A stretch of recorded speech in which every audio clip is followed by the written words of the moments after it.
Shannon, do you like, love, or hate these comments? Ja Morant a chef? Because that's the only cooking he doing to Michael Jordan. Skip, I don't think these guys really, I mean, to like watch the highlights as opposed to actually watching him play. Because how old is Ja? 21, 22? So Jordan was already done with basketball before Ja actually saw the man himself play. Jordan was done playing. Skip, Ja ain't cooking nobody. You're trying to guard these guys. You're trying to guard Steph.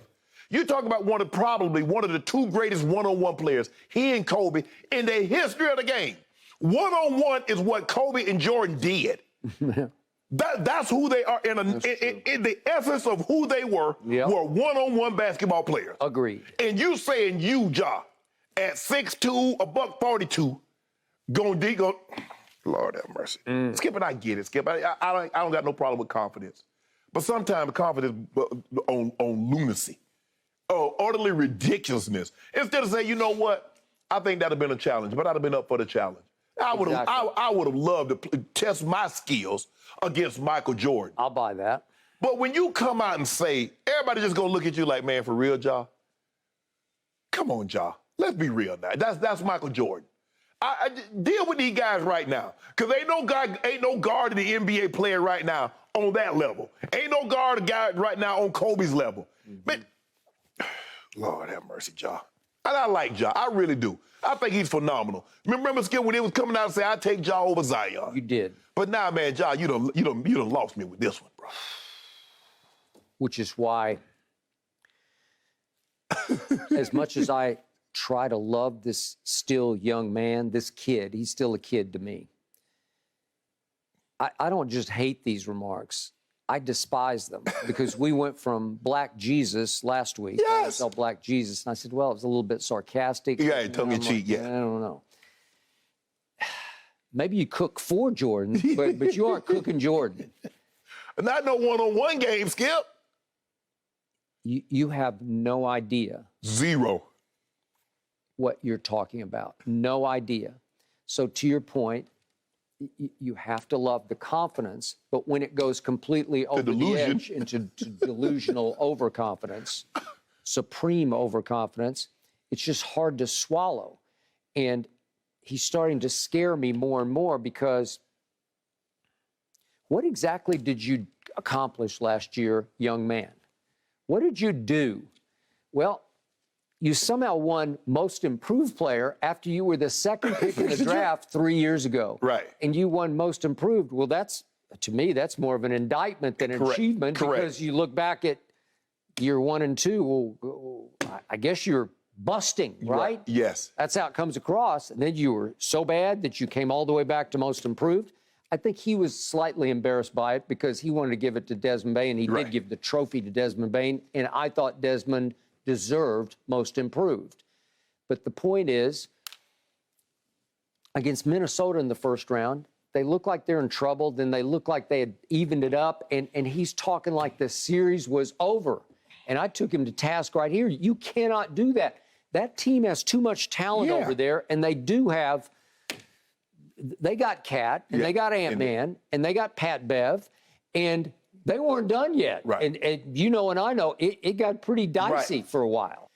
And then, just when it looked like you were going to make a series out of it, you're gone for the last 3 games, and you got chronic knees, and you had chronic knee issues through the year, and you missed 27 straight games, and your team without you, young man, went 21-6, and in one stretch, your team without you was 20-2. What does that tell you?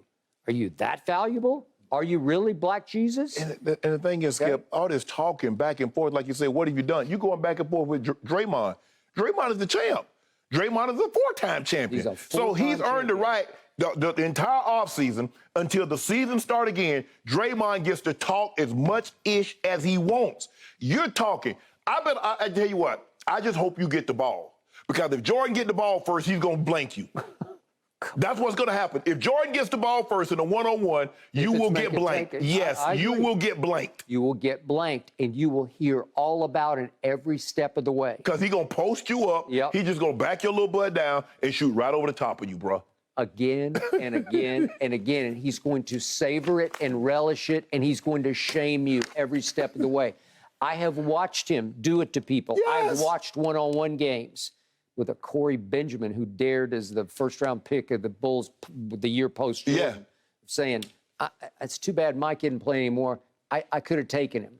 And Jordan shows up at practice one day during the Tim Floyd era in his sweats and says to ask Coach Floyd, who he didn't even know, would you mind if I played him in one-on-one at the end of practice? I saw it. I watched it. It was destructive. Yeah. I mean, especially, though, from 80, before he retired, it took him a year. So he might have skipped, you know what, it might have been interesting the year Jordan was out, like 94, because I'm sure he wasn't playing a whole lot of basketball. And right before he started getting serious, coming back to gear up to come back in 95, he might have would have had a chance. But from 84 to 93, and from 96 to 98, he getting blanked. And then Ja has the audacity to sort of talk about himself third person because he's calling himself 12. 12, you know, 12's going to do what 12's going to do. 12's got complete confidence in himself. There's only one 12 to me right now, and he plays for the Tampa Bay Buccaneers, and he is the GOAT of a different sport. He could call himself 12, but you can't. 12. Well, 12 in basketball would have got cooked by Jordan. Yeah. That's for certain. Yeah. I don't think anybody, past or present, would take Ja Morant at his absolute best to beat Jordan. I mean, if it's in a game and you get matched up, sure, anybody can hit a shot. But to say you gonna cook him? He also said he'd throw down on him, and he just wouldn't. I promise you, he would not. So what's Mike gonna do to you? You think Mike's not gonna dunk on you? But Skip, I think sometimes when you're not in it, and I hear guys talk about, oh, I'd have done this and I'd have done that. But when you actually on the field and you see a guy and you see how powerful Reggie is and you see the way Bruce and the Derek Thomas and the Deions, the way they move, sometimes TV don't give you, like skipping like a hockey or how fast the car's going. That. In NASCAR, you don't really, unless you've been to a NASCAR event and you see them cars going around the track about 2 inches apart at 180 miles an hour, you don't get a sense how fast and how close they actually are. Indy the same way. So when you go to an NFL game and you're actually close and you hear the collisions and you feel the intensity, you can't get that through TV. I mean, the commentators try to do a great job of conveying that to you. Yep. But man, look, I saw him play in person. I don't think Ja cooking. He is not lacking. I don't think Ja cooking That's is Skip. for sure, guys. Thank you for watching. You can subscribe here to get the latest from the show, and be sure to check out more of the best clips from Undisputed, or go watch a few other segments from our other shows on FS1.